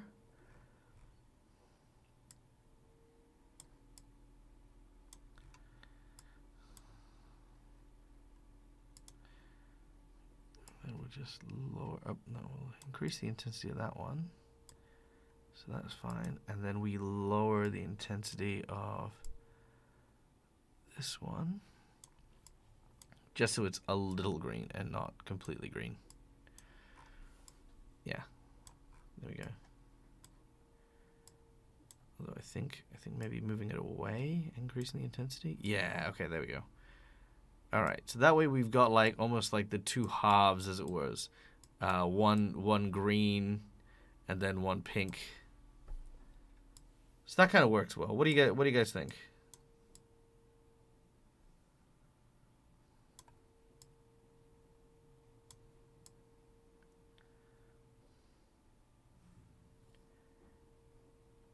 What do you guys think? Do you like where we've gone with that? Pink too much? Okay, let's lower the intensity of the pink. There you go. Is that better?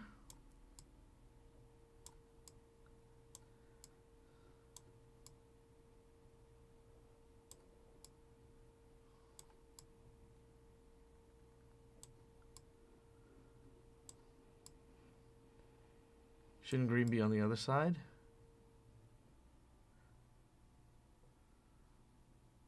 Damn it, you're right, yes. Alright, so what I need to do is pink should be on this side. And green should be on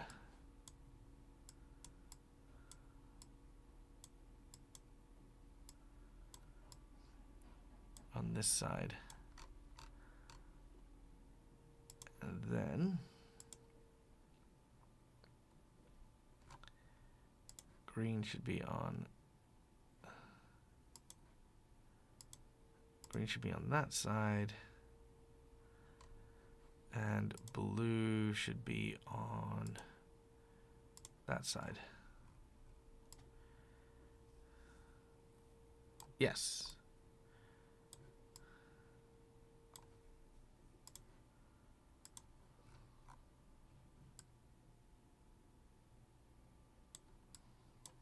There we go.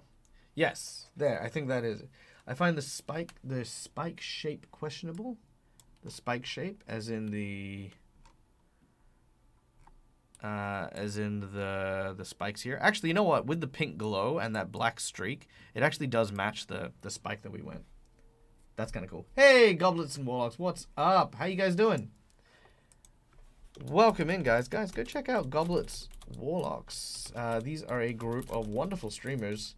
Another good friend of the channel. Always happy to hang out over on their channel as well. So yeah, go give them a follow. Go give them a like. So we don't like the shape of the spikes. We can have a quick look at a couple of other options there. We've got about another 3 minutes before the end of the stream. So yeah, let's take a look. So we were looking at the different staffs, and we went with that one. That is another one, but I don't like how that one's just like the skull on the top. I mean, we could go full-blown evil banner, which is that one there, which I think is also a little much. We could go with the evil hex hand, which is kind of cool. All right, I think it would be between that one or maybe the hex hand. I do kind of like that. Still taking down the battle with the white dragon from last night. Oh yeah, you're still decompressing, dude. Yeah, no. Dragon fights are freaking next level. They are intense. Yeah. You like the hand thing? All right, let's do a vote then. Let's see if you guys want the hand thing or if you want the skull staff or hand staff. All right, 2 minutes on the clock. Boom. No, oh, taking down the scene. Oh, right. Yeah, okay, taking down the scene as in you're like writing it down? Because they don't use VTT. Oh, right. Okay, there you go. Okay, I think I'm with you. Just I use different terms, like I don't know, taking down. Yeah, fair enough. No, that's cool. Game prep is very important. It is going to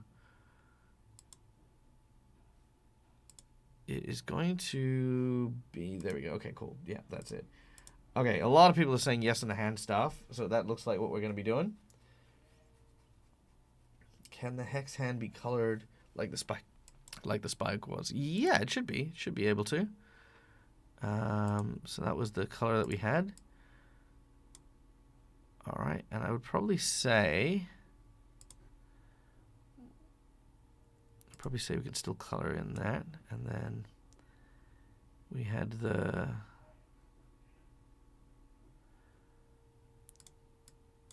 all right, and then we still had the orange leather for that. And let's just look at the staff here. I think we should twist it that way, and then grip position.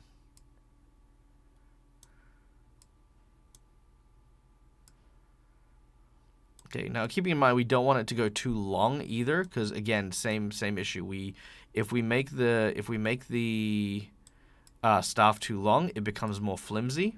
So we want to make sure that there's enough like support from that hair that we put down there that we don't need to worry about it. All right, but what we can also do here, which can be kind of fun, is we can take that light source and put it in the middle. No? Is that not going to work?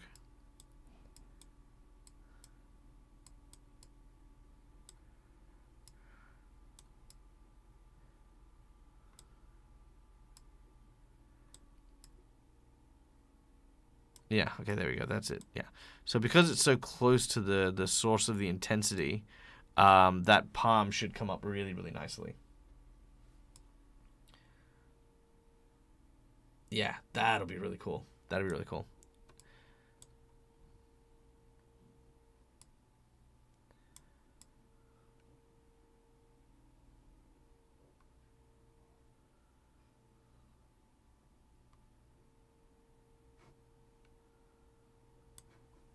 Okay, well, let's also look at one last thing just while we're on the topic here.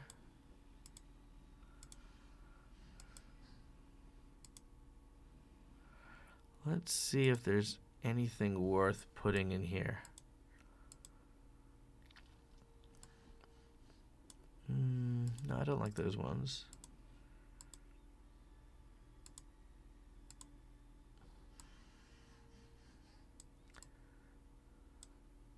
It's kind of cute. Nope.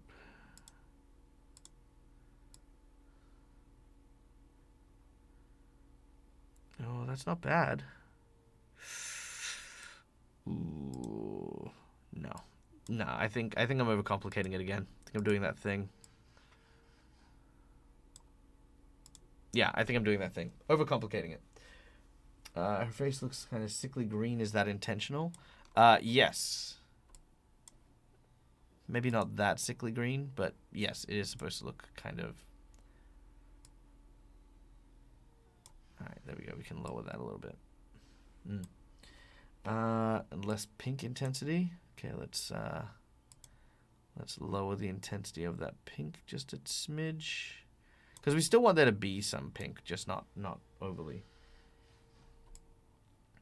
Alright, there we go. I did like the ice arc. I do too, but I think maybe that's going to be too much. And if we print it, that thing is almost guaranteed to snap if and when it falls to the ground. Which, you know, knowing me, it'll inevitably fall to the ground. So pro tip, always make sure that those overhang stuff don't of course extend too far. See, even that's quite a long way. You know what I mean? Like that is a long overhang. You know, yeah. I'd say maybe that. There you go. I'm gonna leave it there. All right. I think we have successfully managed to create a cheerful necromancer who is a little girl who is a dancer. What do you guys think? Did we nail it? Did we actually make this character following our parameters? Yes or no? Let me know in chat. Did we do it?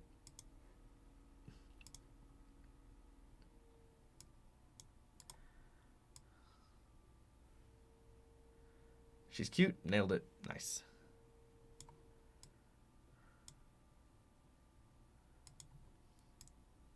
Yeah, there we go. I think that's better. Yeah. Okay.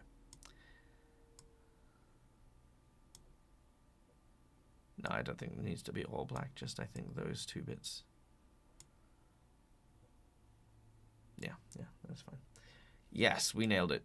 Sweet. All right.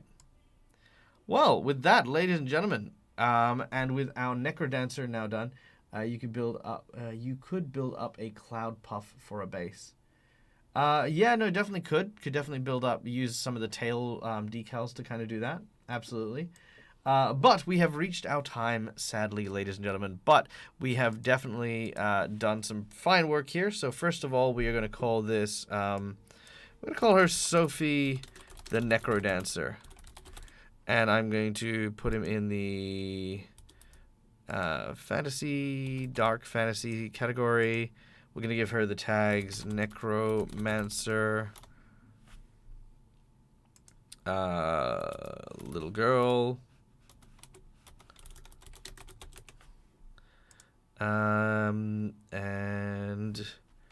undead tags. There we go. All right, I'm going to share this to the library. accept that. So there you go. So that is going to come up in your, that is now in the official, no, stop. Don't do that. All right, that is going to come up in the official HeroForge community library. So that'll be there now. In addition, you guys now in chat will have a share link to that. And those of you on my Discord, if you are on my Discord, will also have access to that in our Hero Foundry. Boom. Today's HeroForge Legacy character, Sophie the Necrodancer. All right.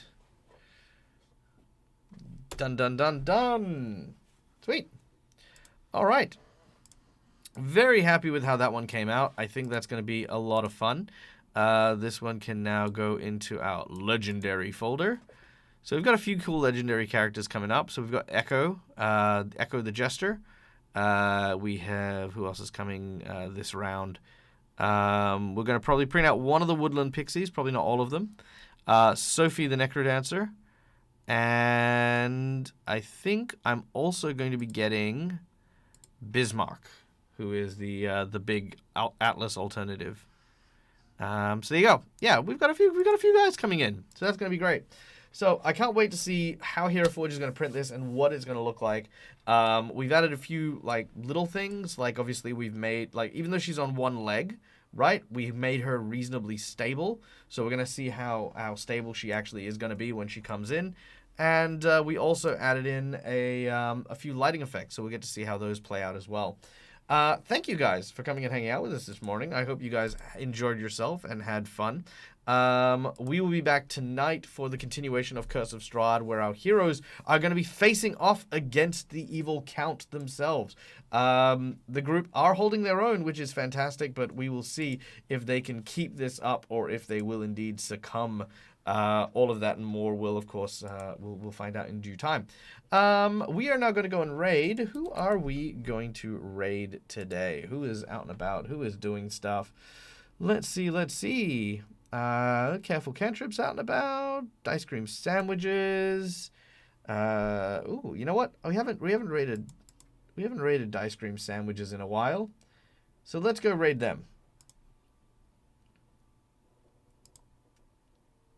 All right, Dice Cream Sandwich it is. Yeah, so Dice Cream Sandwich are currently playing Wild Beyond the Witchlight, which is a wonderful D&D series. Be sure to go and like them as you arrive. I believe that this is the series that features both Jennings and Quincy from Quincy's Tavern, who are, of course, as you know, dear friends of the channel and the like. So be sure to send them all the support, all the love, give them all the hearts and all the things. Until we meet again, as always, from me to you. Game hard, or die trying. Bye, everyone!